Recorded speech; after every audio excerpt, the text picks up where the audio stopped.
Pues muy bien, amigos, muy buenos días. Tengan todas y todos a esta mesa de diálogo Indesol, donde como cada semana, cada miércoles les decimos que es un espacio de diálogo y reflexión de temas relevantes de la realidad social. Justamente hoy traemos un tema muy importante que atender. Hay como un grupo de personas por ahí que a veces, espero que no siempre, y espero que en lo futuro tampoco, como que dejamos olvidados. El tema del día de hoy le denominamos personas jornaleras agrícolas ante la contingencia sanitaria. Pues muy bien, y para ello está nuevamente un gran amigo, un gran invitado, y siempre que le pido que esté con nosotros, muy atento, muy servicial acá con nosotros para poder atender estos temas, y al cual le agradezco es el doctor Andrés Peñalosa Méndez. Él es el presidente de la Comisión Nacional de Salarios Mínimos. Andrés, ¿cómo estás, doctor? Buen día. Muy buenos días, un gusto como siempre estar con ustedes. Muchas gracias, bienvenido, y de verdad un honor más que otra cosa para nosotros. Y también está con nosotros el día de hoy, también nos acompaña la maestra Cintia Márquez Moranchel.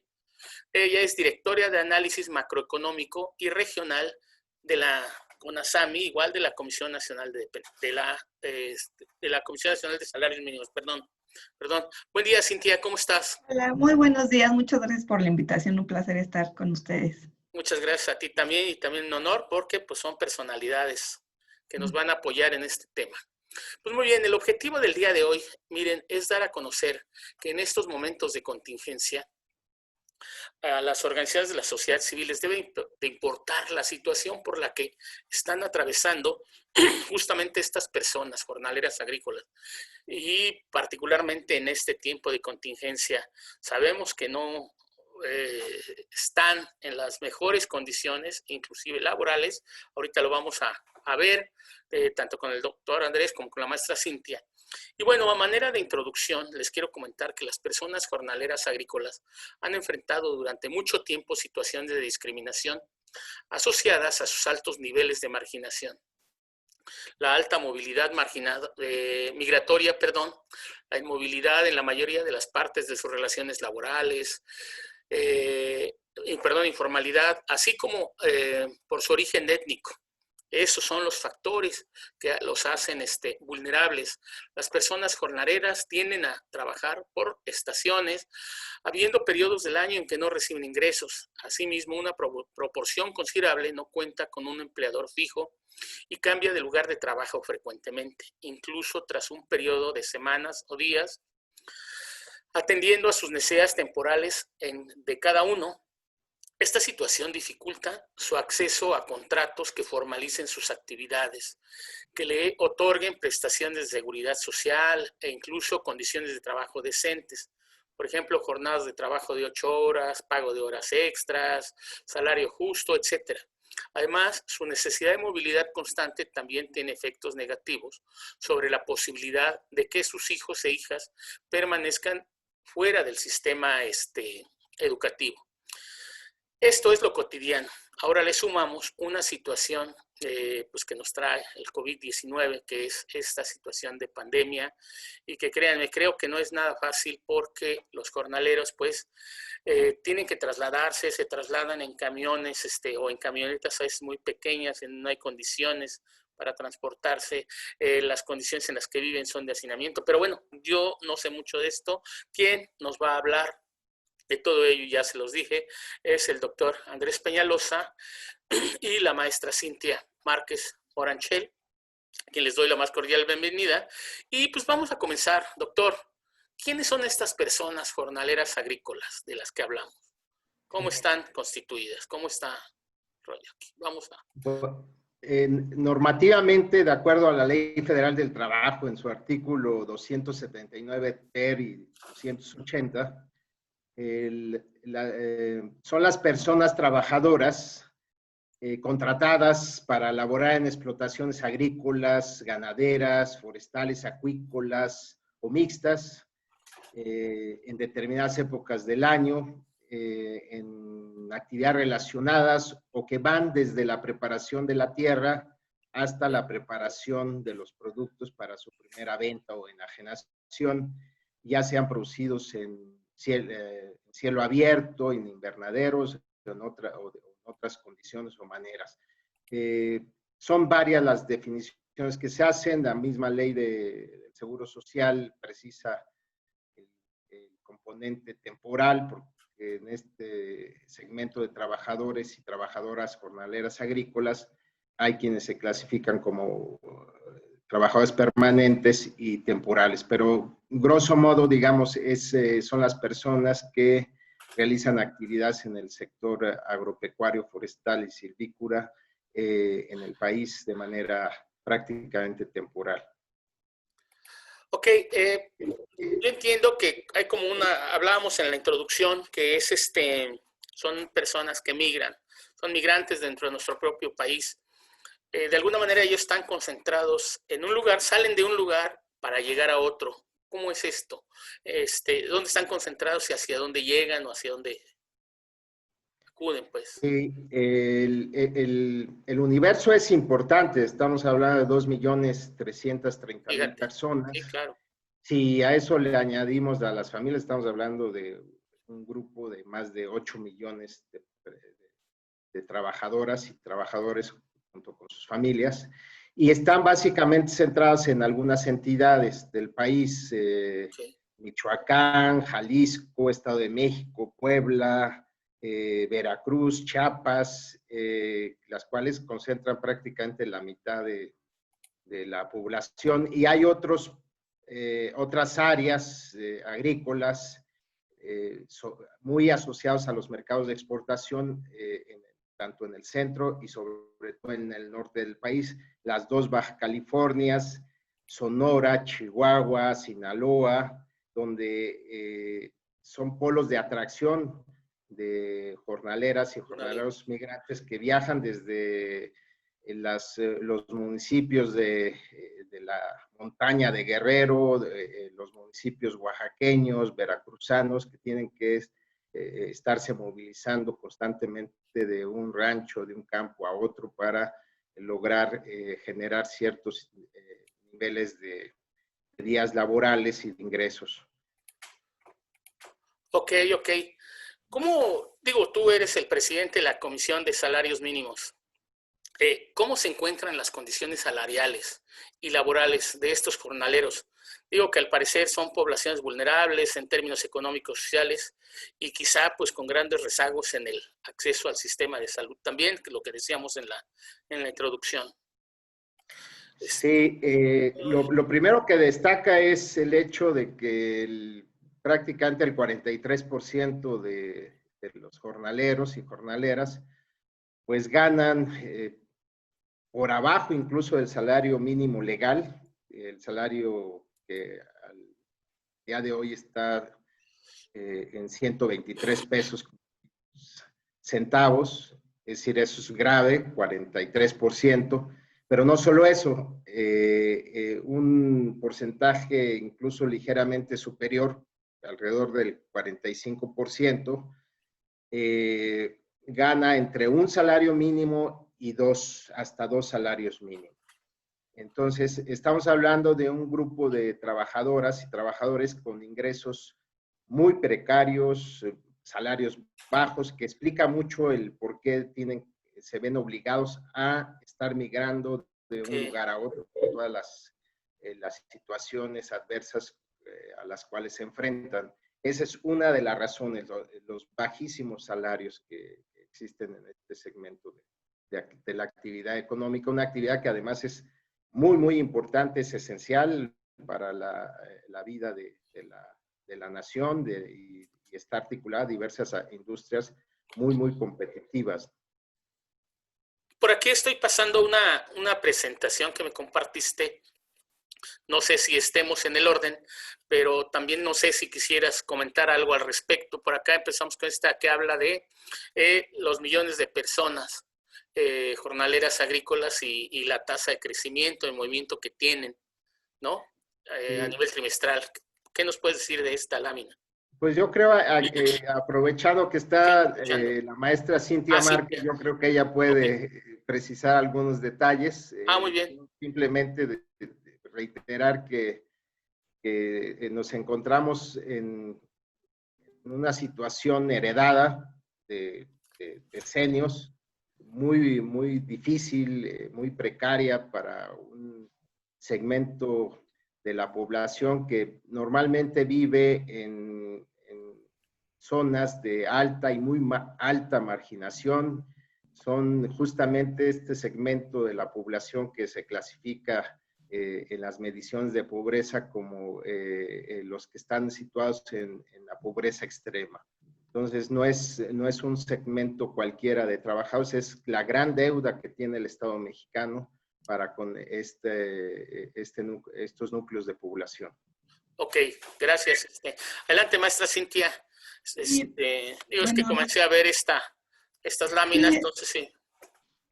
mira, en el estudio que estamos haciendo por parte de la Comisión Nacional de los Salarios Mínimos, Ajá, una cuestión muy importante es no solamente tener en cuenta el número de personas jornaleras en el último trimestre. Basamos gran parte de las estadísticas en la última información disponible, pero sí lo que hicimos fue analizar cuántas personas jornaleras ha habido durante el periodo de estudio que, bueno, acuerdo con los datos disponibles, ¿no? Entonces, los datos disponibles que nosotros tenemos son a partir de 2005, ahí por cuestión de espacio presentamos a partir del 2013, ok, pero lo que nosotros queremos que quede claro en el estudio y que es lo que muchos de estudios también apuntan, pues es que el número de personas jornaleras varía conforme al ciclo agrícola, ¿no? No es una, desafortunadamente las personas jornaleras no tienen un empleo garantizado todo el año, incluso aunque migren, una parte de las personas jornaleras es migrante y abandonan sus lugares de origen, sus familias, y a pesar de eso, ni tan siquiera cuando llegan a los campos de trabajo tienen garantizado su empleo. Entonces, es una condición muy difícil, ¿no? Ser persona jornalera agrícola. Y lo que nosotros observamos en esta gráfica, pues es que hay ciertos puntos, ciertos niveles de empleo mayores en unos trimestres que en otros. ¿Por qué? ok, Porque precisamente, como les mencionaba, el nivel de empleo de las personas jornaleras agrícolas varía conforme al ciclo agrícola. Comienza a aumentar más o menos en el mes de agosto-septiembre, comienza a la concentración de personas jornaleras agrícolas en los campos, alcanza su máximo entre los meses de diciembre a enero, febrero, y después comienza un descenso, ¿no? A partir de abril. Entonces, a partir de abril es cuando las personas jornaleras comienzan a abandonar, una porción de las personas jornaleras comienza a regresar a sus lugares de vivienda, en donde a veces viven como campesinos o se dedican a alguna otra segunda actividad. Entonces, precisamente la gráfica lo que demuestra es que el punto de empleo mayor de las personas jornaleras agrícolas se alcanza normalmente en el cuarto trimestre de cada año y el primer trimestre del siguiente año, ¿no? Para descender en los siguientes 2 trimestres, que es en donde ellos regularmente o regresan a sus viviendas con sus familias o se incorporan a alguna otra actividad, porque desafortunadamente como tal cual como personas jornaleras agrícolas, o sea, trabajando como jornaleras agrícolas no tienen garantizado su empleo para todo el año. En promedio, las personas jornaleras agrícolas trabajan alrededor entre 180 a 200 días al año, no más. Es como el promedio que se tiene por diversos estudios que hemos estado revisando. qué bueno que hacen este estudio, porque además esto, digamos, refuerza lo que yo decía en la introducción, esta informalidad en la que trabajan, esta situación temporal en la que trabajan, hace que efectivamente pues no tengan pues nada de prestaciones, ¿no? ¿No es así, Cintia? Así es, ¿no? Las personas jornaleras agrícolas desafortunadamente trabajan bajo condiciones laborales muy desprotegidas, ¿no? Precarias. Por ejemplo, el 94.1% no tiene contrato escrito, 9 de cada 10 personas jornaleras agrícolas tampoco tiene acceso a la salud por parte de su trabajo, ¿no? O sea, la mayor parte la mayor parte trabajan con uno o más empleadores durante todo el año, pero no les garantizan esa protección. Incluso las consecuencias son fuertes porque al final si llegan a sufrir algún accidente, alguna enfermedad, estando dentro del proceso de trabajo, ¿no? Se dificulta la atención porque no tienen, a veces el lugar en donde les otorgan atención médica no está cerca de la unidad de producción y pues no tienen ese acceso a la seguridad social para llegar a alguna institución de salud y que los atiendan formalmente.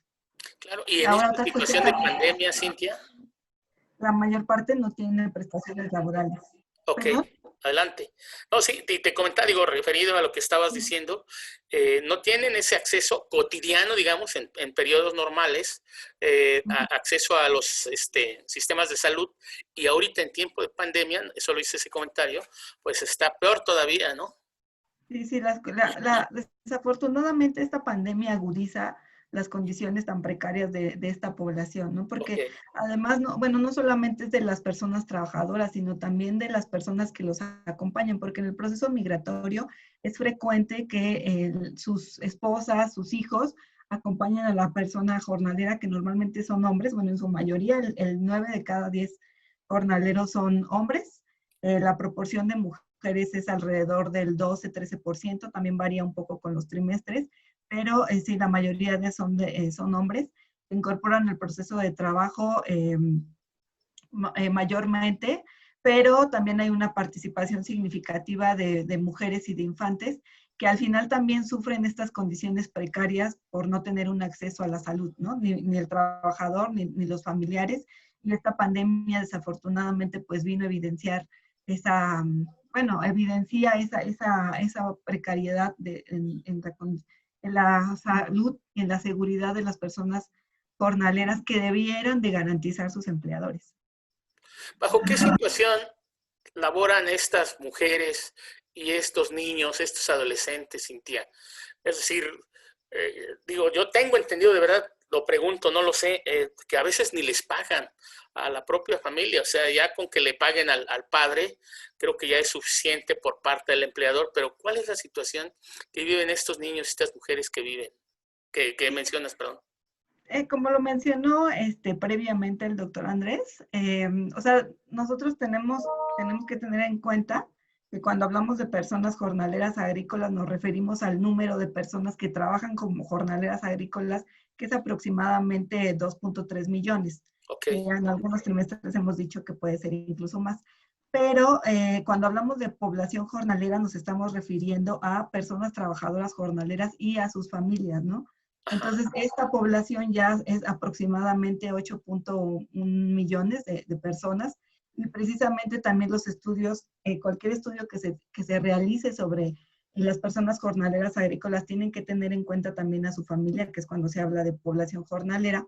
Y fíjate que, bueno, desafortunadamente así como datos oficiales de las personas, niños y niñas que trabajan como jornaleros agrícolas, es difícil porque los datos estadísticos están como más a nivel sector. Ajá, o sea, lo que nosotros tenemos como aproximación es el número de niños y niñas que trabajan en el sector primario. Entonces, bueno, el sector primario abarca agricultura, ganadería, pesca y forestal, ¿no? Una parte, ahí está las personas jornaleras, pero como aproximación, de acuerdo a los últimos datos oficiales del módulo de trabajo infantil del INEGI, se estimó que 714,326 niños y niñas trabajaban en el sector primario.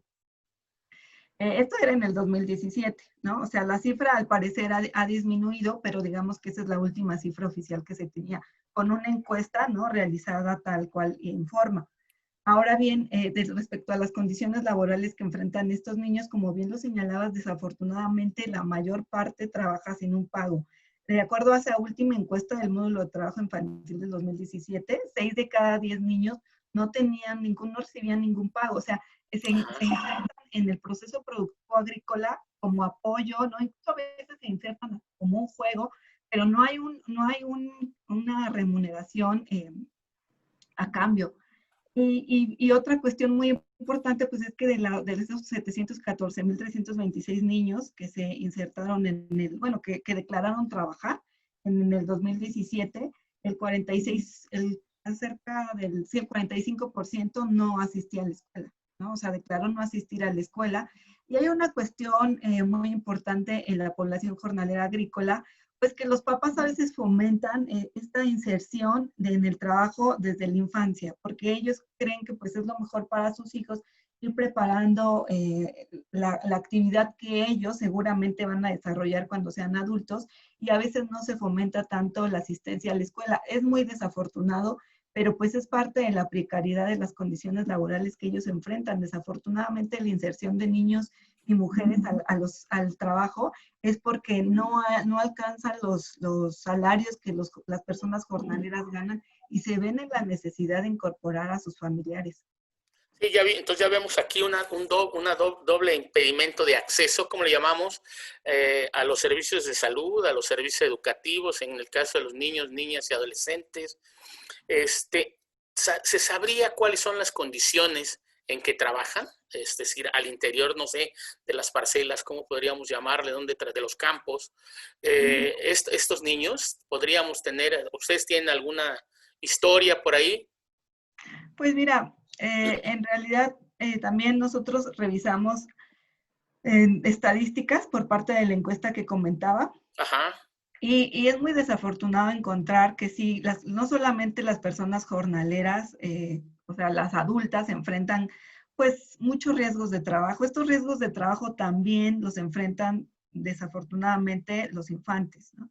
Encontramos que 2 de cada 10 infantes declaró, por ejemplo, estar sometido a posturas forzadas, utilizan herramientas punzocortantes, están expuestos a situaciones de humedad, temperaturas extremas, tienen contacto con fertilizantes, con productos químicos, que desafortunadamente el daño es mayor porque son personas que están en crecimiento, porque son personas que están desarrollándose, incluso el daño es mayor para las personas adultas, están en este tipo de condiciones. Además, una cuestión también que se encontró es que la jornada laboral no es regular para los infantes, o sea, pueden comenzar su trabajo en las mañanas, en las tardes, en una hora específica, porque precisamente no hay como un contrato, no hay un salario específico, no hay un salario definido, entonces las cuestiones, digamos, las condiciones laborales son variables, ¿no? Respecto a horario, respecto a salario.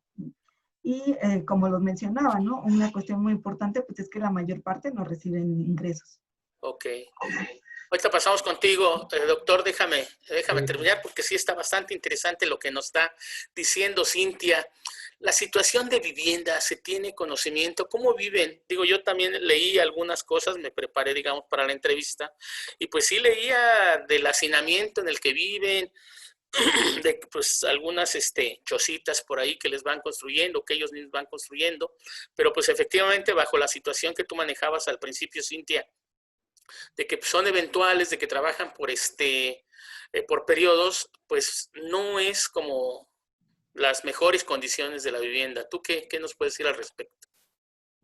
Sí, también hay estudios y también nosotros lo hemos revisado y luego también nosotros realizamos algunas estimaciones acerca de cómo viven las personas jornaleras, incluso hicimos una comparativa con algunos sectores de la población, ¿no? Entonces, bueno, lo que nosotros encontramos es que sí que desafortunadamente las personas jornaleras enfrentan carencias en las condiciones de vivienda con un mayor porcentaje, ¿no?, que el resto de la población.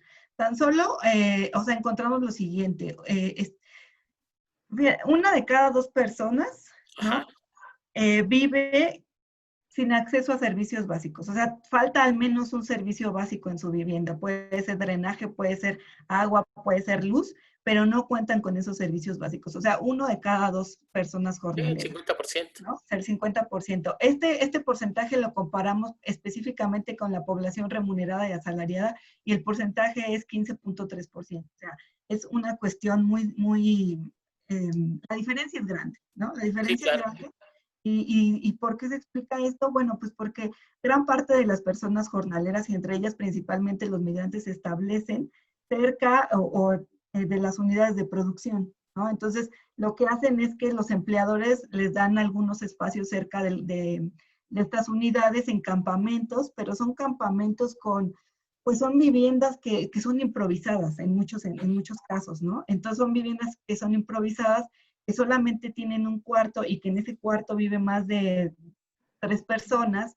Hablamos de hacinamiento, por ejemplo, cuando hay la razón es 2.5 personas por cuarto, ¿no? Cuando se supera esta razón, entonces se habla de una condición de hacinamiento, y las personas jornaleras agrícolas, sobre todo las migrantes, enfrentan hacinamiento al momento en el que van a vivir cerca de las unidades de producción en campamentos, y en casas que pues son improvisadas desafortunadamente, ¿no?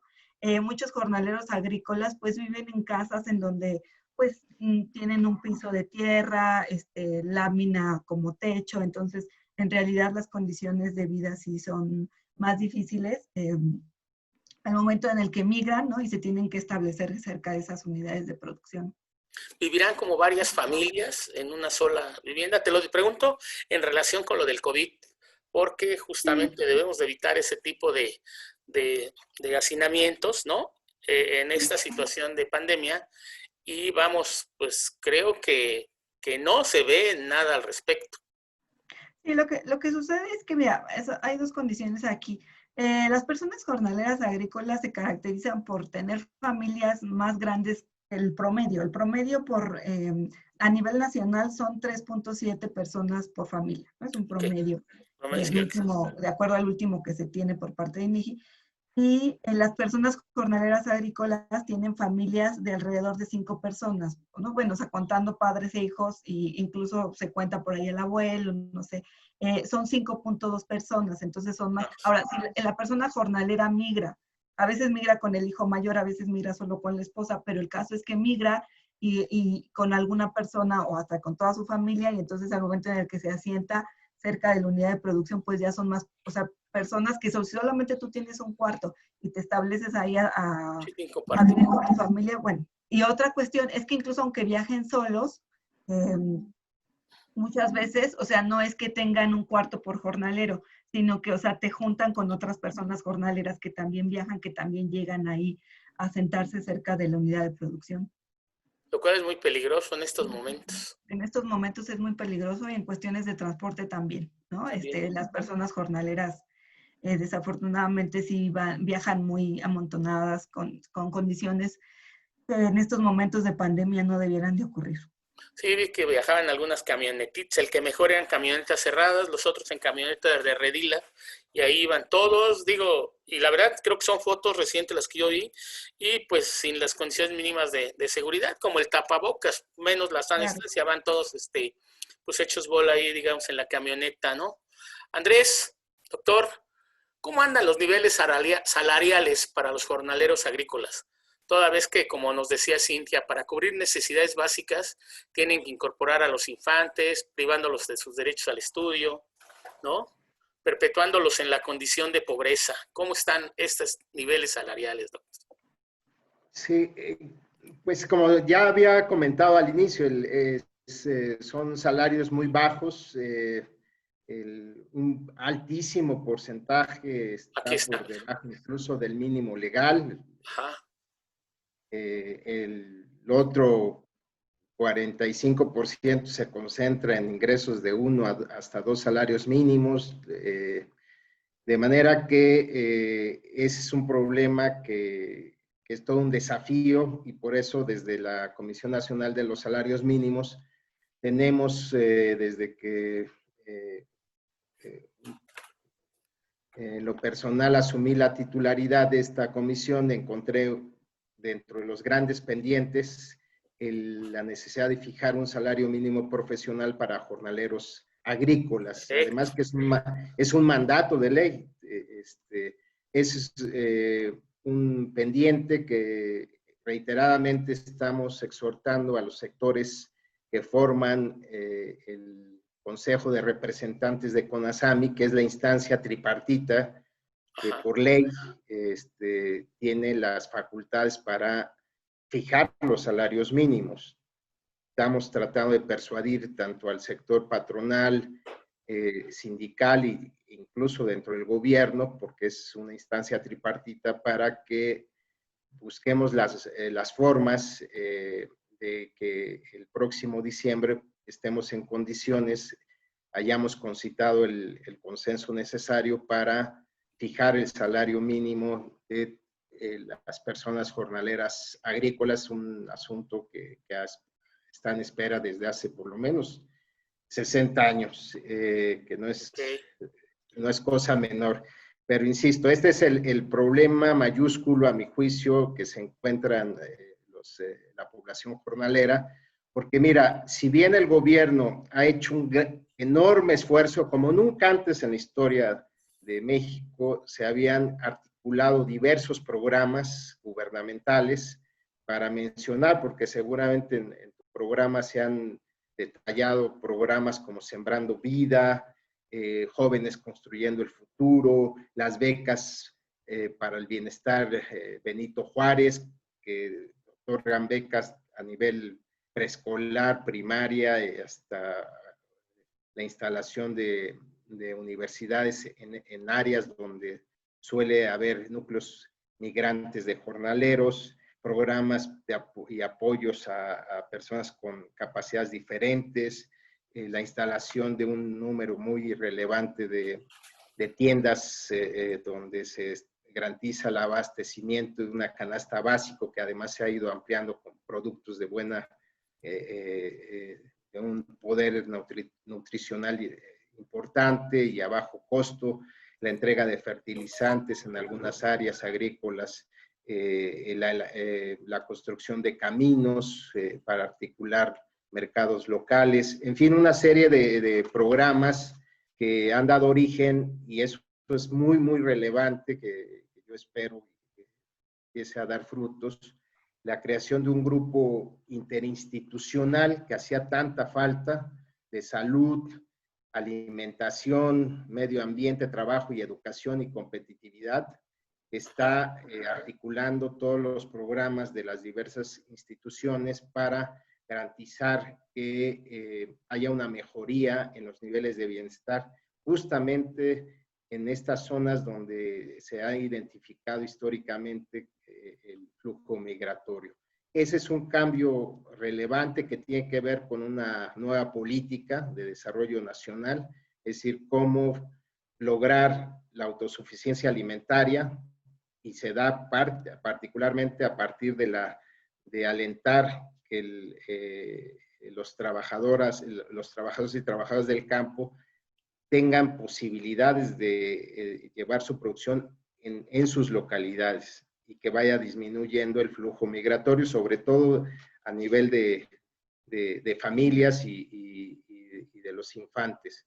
Qué bueno que la maestra Cintia abordó el tema del trabajo infantil. Es una obligación del Estado mexicano garantizar que la niñez pueda desarrollar todo su potencial y que ejerza sus derechos, entre ellos, a esa edad es fundamental, el de la educación. No en escuelas como se hacían otros gobiernos, a través de programas de escuelas donde en realidad instalaban carpas, que si llegaba un ventanal, vientos fuertes, pues se iba a la escuela, literalmente, ¿no? Por los aires. La idea es que a través de este sistema de becas Benito Juárez se pueda garantizar que la permanencia de la infancia, hijos de las familias jornaleras, aman a seguir sus estudios. Entonces, esto es muy relevante, sin duda, y va a empezar a dar frutos a mediano plazo. Sin embargo, también sabemos que la fuente principal de los ingresos de las familias jornaleras tiene que ver con sus ingresos laborales. Okay, entonces, sí, claro. a medida en que logremos tener un salario mínimo profesional digno, a reserva de presentar en su momento el estudio ya acabado o que está en proceso, que elabora CONASAMI, te puedo adelantar que el salario promedio mínimo en contratos colectivos, porque a pesar de que es ínfima todavía el nivel de sindicalización y de la capacidad de negociación colectiva, pues lo cierto es que hay sindicatos, hay organización en este sector, hay importantes luchas sindicales históricas, la más reciente en 2015 en San Quintín, no solo en México, sino incluso allende las fronteras. Recordemos la hazaña de organización que encabezó César Chávez en los campos agrícolas de los Estados Unidos. Eso ha dado posibilidades de que se desarrolle cierta capacidad de negociación y al día de hoy en estos contratos colectivos se suele fijar un salario mínimo en promedio en 250 pesos. Ok. Se tiene capacidad de negociación. Y en muchos campos que están asociados a la exportación, pues es lo que se establece normalmente. Y muy seguramente la propuesta de CONASAMI vaya por esos parámetros, toda vez que pues están estos antecedentes y el avance que hemos tenido da cuenta de que en efecto se necesita un salario digno, más o menos en estos rangos que he mencionado, para garantizar que quien trabaje pues tenga posibilidades de garantizar los mínimos de bienestar para él y su familia. Entonces, insisto, hay varios desafíos. Seguir articulando el esfuerzo institucional del Gobierno de México. En materia de información, debo decir que también tenemos muchos desafíos, lo que decía la maestra Cintia de los diversas fuentes, ¿no? Y cómo hay encuestas, que la última del 2017, que fue una encuesta muy importante porque iba focalizada a la población jornalera, pues ha pasado ya 3 años y todavía nos encontramos con información deficiente, desactualizada, incluso hasta contradictoria. Ayuda mucho los estudios de carácter empírico o de campo que realizan investigadores académicos o de organizaciones sociales y civiles, pero sí ahí hay un desafío que instituciones como el INEGI, el mismo Banco de México y otras tendrán que acometer una revisión seria para tener herramientas demográficas más precisas y una coordinación institucional que nos permita realmente tener un diagnóstico de la situación que vive la población jornalera Sí, y, claro. y tener las mejores condiciones para hacer una evaluación de las políticas públicas. No, pues es mucho el reto, son muchos los retos. Te quería preguntar, es la misma pregunta que te hice hace algunos meses respecto a esta pelea que también traes para resarcir los salarios de las trabajadoras y trabajadores del hogar. ¿Qué dicen los empleadores en este caso? Digo, a mí me suena que, digamos, los empleadores de las trabajadoras y trabajadores del hogar podrían ser como más blandos, digamos. No lo sé, más que aquellos que gozan, que tienen la tierra y que dan trabajo a los jornaleros, se me hace que son más duros. No sé, ¿tú qué me puedes contar al respecto, Andrés? Pues debo decir que ha habido en principio una buena recepción de sensibilidad social de algunos empleadores. Destacaría el Consejo Nacional Agropecuario. Ok, ok. De hecho, ellos tienen un representante en el Consejo de Representantes de CONASAMI. Hemos platicado en la necesidad de que ellos también, porque además es una obligación, hagan el diagnóstico desde el ángulo del sector patronal. Claro. Y encuentro que hay sensibilidad, hay necesidad incluso para retener el empleo, porque aunque resulte paradójico, hay momentos, como decía la maestra Cintia, de carácter cíclico, donde el empleador pues está en estado de personal, que esté calificado, que esté en buenas condiciones de salud y de capacitación. Y en ese sentido, bueno, pues la muestra está en que existen ya algunos contratos colectivos en campos importantes de Sinaloa, Sonora, Chihuahua, Baja California, los cuales pues hay que extenderlos al resto de los campos donde no hay organización sindical ni contratación colectiva. En la medida en que formalicemos lo que al día de hoy es informal, daremos un paso hacia adelante en bien del desarrollo del país. Creo que una de las grandes deficiencias y vulnerabilidades que esta situación de emergencia por la pandemia ha revelado crudamente es que lo extendido de la informalidad, que ya abarca, Sergio, el 56% de la población ocupada está en el sector informal, Sí, lo claro. cual quiere decir salarios precarios, ausencia de seguridad social, nula prestación de servicios educativos y de salud, etcétera. Y la pandemia dejó clarísimo que los que más fueron castigados, más vulnerables ante esta situación de semiparálisis económica para evitar los contagios, pues es justamente este sector de informalidad, y un sector muy amplio de la población jornalera es informal. El Gran Paso y la Secretaría del Trabajo y Previsión Social tiene estrategias para avanzar en la formalización. Y solo comentar, porque hay antecedentes positivos que nos alientan. El Seguro Social tiene registrados alrededor de 451,458 trabajadores y trabajadoras del campo. En su gran mayoría son jornaleras. Aquí está. Entonces, es muy importante. Ahí el salario de cotización promedio es de 196, 198 pesos. Y además, pues ya cuentan con el servicio del Seguro Social.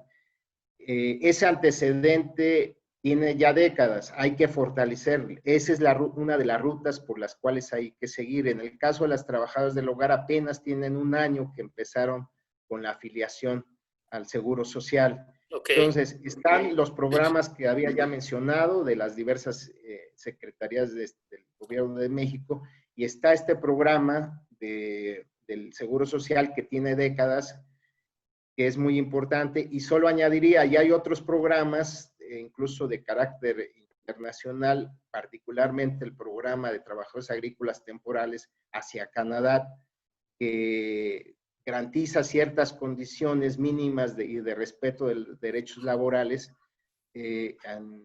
a un grupo de alrededor de 12 hasta 15,000 trabajadores que cada año van a trabajar a los campos agrícolas de Canadá, bajo un convenio internacional de cooperación. Entonces son antecedentes, son rutas positivas que hay que fortalecer, y yo estoy cierto de que si mantenemos esta vía, pues al término de este sexenio tendríamos que tener ya un mínimo de la población agrícola en una situación de informalidad y por consiguiente vulnerabilidad. Ojalá la situación vaya mejorando en lo económico para acelerar este proceso de bienestar de la población jornalera. Perdón, Andrés, le ha pegado, por lo que veo el cuadro, ¿no? El COVID le ha pegado a los afiliados en el IMSS, ha ido disminuyendo, dices por acá en un texto. Sí, y pues, la maestra Cintia seguramente también podría comentar al respecto. Okay. Sí, tiene que ver también con lo que ella decía, ¿no? También el carácter intermitente, sí, de situaciones de contrataciones que todavía no se unifican. Encontramos desde pagos por pieza o destajo, son trabajos de temporada, 2 hasta 9 meses en el mejor de los casos. Hay pagos por tarea, le llaman, extensiones, matas, cantidad de terrenos que tienen que desbrozar o recoger productos. Y hay modalidades curiosas como el saliendo y pagando, es decir, que es la informalidad total, es decir, trabajas y cuando te vayas te pago y no entras en los registros de nómina. Estas situaciones se tienen que ir corrigiendo, y yo creo que la Secretaría del Trabajo tiene hoy en día las estrategias para ir avanzando al respecto. Hay tiendas Cintia, de raya. si quieres comentar algo más sobre esto. Te quería preguntar, perdón, ¿hay tiendas de raya, Cintia? ¿Habrá tiendas? Digo, es que no sé por qué te lo pregunto. Leí como que hasta les vendían ciertos productos más caros, en fin, no lo sé. Digo, estoy hablando, pareciera que estamos hablando como hace 100 10 años antes de la revolución, pero de verdad, creo que lo leí, lo vi, o a lo mejor lo vi por ahí en alguna película perdida, pero ¿habrá hasta esto todavía? Sí, ¿Cintia? todavía hay registros de tiendas de raya. Yo creo que ya es menos, Ok, pero sí todavía hay algún registro de tiendas de raya en los campos y que desafortunadamente, pues sí, a veces los precios no son muy justos los que compran las personas jornaleras. Y son prácticas pues que realmente ya deberían de haber desaparecido o si existen, pues beneficiar precisamente al ingreso de las personas jornaleras, porque como bien se ha señalado durante toda la entrevista, pues el ingreso es bajo, ¿no? O sea, tan solo nosotros hemos estimado el porcentaje de personas jornaleras en pobreza y hemos visto que el 70% de la población jornalera vive en pobreza y específicamente el 20% en pobreza extrema. Estos ok. porcentajes superan a los promedios nacionales, ¿no? En donde hablamos aproximadamente el 43% del total de la población en pobreza y como el 7% en pobreza extrema. O sea, están muy por arriba. Entonces, en realidad, si existen todavía estas prácticas, pues deberían de ser en beneficio de las personas jornaleras agrícolas como una ayuda más que como un descuento. Y bueno, solamente respecto a la gráfica, sí, observamos ahí que hay una disminución, estos son cifras para abril 2020, pero esta disminución también precisamente se asocia con lo que se mencionaba desde el inicio de la entrevista, en donde nosotros mencionábamos que a partir de abril comienza un descenso, ¿no? En el nivel de empleo de las personas jornaleras, porque ahí la variación mensual muestra un descenso, pero a la vez la variación anual hay un aumento, es decir, que respecto al año pasado, precisamente en el mismo mes, abril 2019, incluso el número de personas jornaleras registradas en el IMSS se incrementó. Pero que de todos modos viene siendo hablamos de 2.300.000, algo así, de jornaleros, estamos hablando de un 20%. Sí, más o menos, aunque también, o sea, realmente la mayor parte pues son desafortunadamente ese empleo que está registrado en el IMSS, pero este empleo es eventual, ¿no? Son pocos las personas jornaleras que están como con una contratación permanente. Ok. Ay, Cintia, ¿cuáles serán las medidas urgentes que debemos de tomar para que de verdad, ahora sí, saliendo de esta pandemia, garanticemos las condiciones adecuadas de Pues trabajo y mira, de vida? como comentaba el doctor Andrés, en realidad se requiere de un esfuerzo conjunto a nivel institucional en el que Ok, también intervengan organizaciones de la sociedad civil, incluso académicos que ya tienen mucho tiempo trabajando sobre el tema para que aporten su experiencia. Es una cuestión en la que se requiere visibilizar la situación y la presencia de las personas jornaleras y la importancia que tiene su labor en la sociedad, ¿no? Precisamente como lo mencionaba el doctor Andrés, pues es una actividad básica, es una actividad esencial, es una actividad que no para incluso en una situación de pandemia. Lo que se requiere es precisamente garantizar el acceso a la salud de las personas jornaleras agrícolas y que accedan a un pago justo. Es la exigencia que se tiene que dar en conjunto porque como hemos dicho, el 70% de la población jornalera vive en pobreza, ¿no? Sus salarios son insuficientes. 6 de cada 10 jornaleros reportan pues, que no tienen ingresos suficientes para cubrir la canasta alimentaria y no alimentaria para ellos y para sus familias. Entonces, bueno, es una situación muy precaria.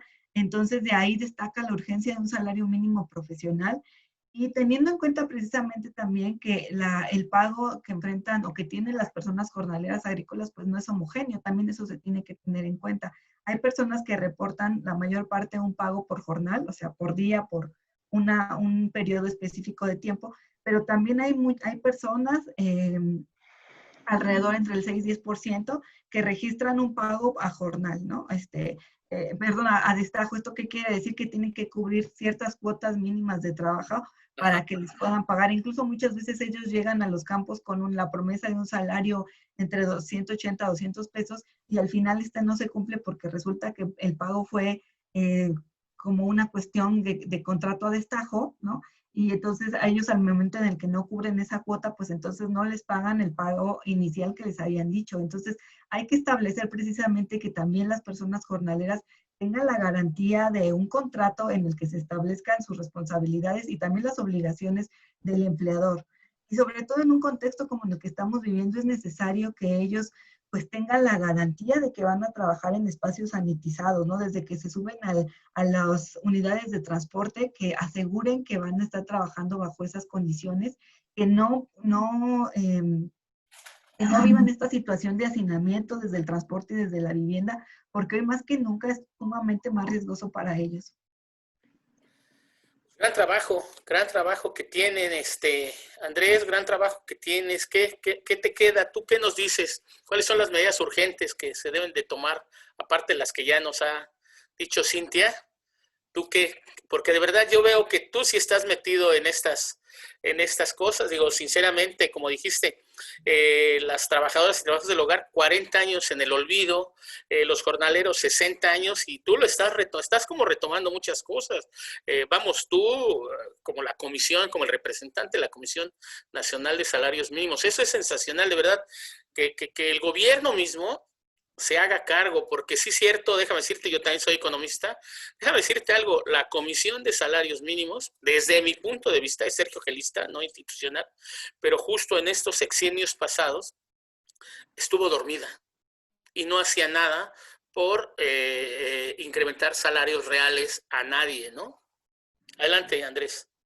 Sí, no, yo creo que es un esfuerzo del gobierno de México. Estamos viendo una cuarta transformación y el presidente de México, el licenciado López Obrador, es una persona muy, muy sensible al tema de los jornaleros agrícolas. Bueno. A menudo alude que uno de sus asesores, que era un campesino, un jornalero de San Quintín, le aconsejó que separara el poder político del poder económico. Lo dice a menudo. Tenemos un presidente consciente de la problemática estructural añeja que viven los trabajadores del campo, y ello obedece seguramente a que se haya integrado este grupo interinstitucional al cual yo le apuesto mucho, de salud, alimentación, medio ambiente, trabajo y educación. Ya dieron los primeros resultados. Por ejemplo, se elaboró en estos meses de contingencia guías de seguridad y salud en el trabajo. Se han hecho inspecciones in situ en ranchos y campos de agricultura, de exportación. Hay programas de movilidad laboral, y a este grupo, pues, en su momento le haremos llegar la propuesta que desde CONASAMI juzgamos que importante para fijar el salario mínimo profesional para jornaleros, que sería un esfuerzo adicional al que se está dando en estos planos interinstitucionales. Entonces, pues más bien terminaría diciendo que veo un futuro bueno para la gente del campo en general, y en particular para los jornaleros y jornaleras de este país que tanto les debemos.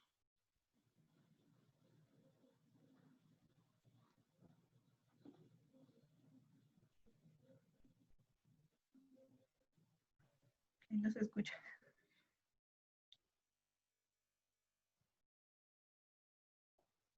Sí, es que tienes el micrófono apagado. Ya, perdón. Sí, decía esto, repito, perdón. Es que decía yo que justamente sí les debemos mucho, y ellos de por sí son pobres, como lo decías tú. Por algo salen de sus comunidades a trabajar en esos campos, o sea, por eso tienen que emigrar. De por sí ya son pobres y bueno, acuden a una situación de trabajo que no les permite ni siquiera salir de esa pobreza. ¿No es así, Cintia? Sí, desafortunadamente, como se ha señalado, ¿no? El 70% de los integrantes de la población jornalera enfrentan pobreza. Es necesario precisamente voltear a verlos, ¿no? Visibilizar su situación, y desde el gobierno pues están haciendo esfuerzos valiosos, como los ha señalado el doctor Andrés, y no es suficiente, ¿no? Aún es insuficiente. Tenemos que seguir sobre esta ruta para mejorar las condiciones de vida de las personas jornaleras agrícolas y de sus familias. Pues hagámoslo y participemos todos, Cintia. Doctor. Claro que sí. Se nos acabó el tiempo por el día de hoy, pero gran tema. No me digas otro tema porque te voy a volver a invitar. Dime Muy qué bien. otro tema estás trabajando y te voy a invitar para tratarlo aquí, porque de verdad creo que has hecho un trabajo sensacional al frente de la comisión. Has rescatado temas como estos que comentamos, con el que comentamos el día de hoy. Sensacional, Andrés, de verdad, felicidades y un honor que estés con nosotros. Cintia Márquez, también te agradezco, de verdad, Muchas todas gracias. tus palabras, nos has abierto el panorama y de verdad pensemos en toda esta gente pues que necesita el apoyo de todos los mexicanos. Pues un cariñoso saludo a todos los colegas del Instituto Nacional de Desarrollo Social. Gracias, gracias, por supuesto. Ya sabes que ahí te quiere muy bien nuestra titular, la licenciada Luz Beatriz Rosales. Gracias, Cintia. Buen Muchas día. gracias por la Muchas invitación. gracias. Hasta luego, buen día. Hasta luego.